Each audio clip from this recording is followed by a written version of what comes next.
Jadi kalau saya kira kalau triknya apa ya? Nggak ada yang aneh sih.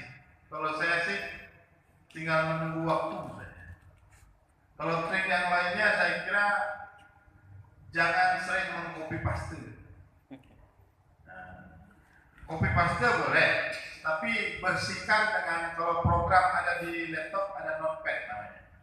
Jangan copy paste ke Word. Jangan, apalagi copy paste dari satu web ke web yang lainnya. Itu hiddennya ada.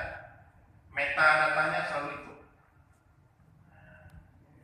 Wah, punya agak teknis sekali, no? Buat pertanyaan itu punya agak teknis. Jangan jelaskan metadata aku banyak kok. Asal terus.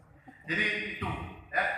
Intinya kalau di dalam membuat berita di dalam blog itu jangan copy paste dari satu halaman ke halaman yang lainnya. Kalau tidak mampu mau menulis sendiri.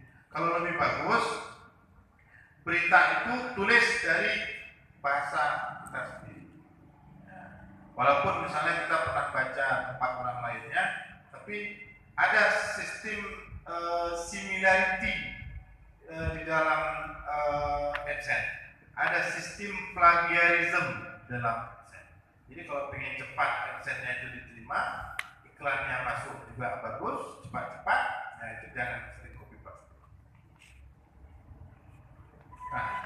Saya rasa cukup ya, sesuai dengan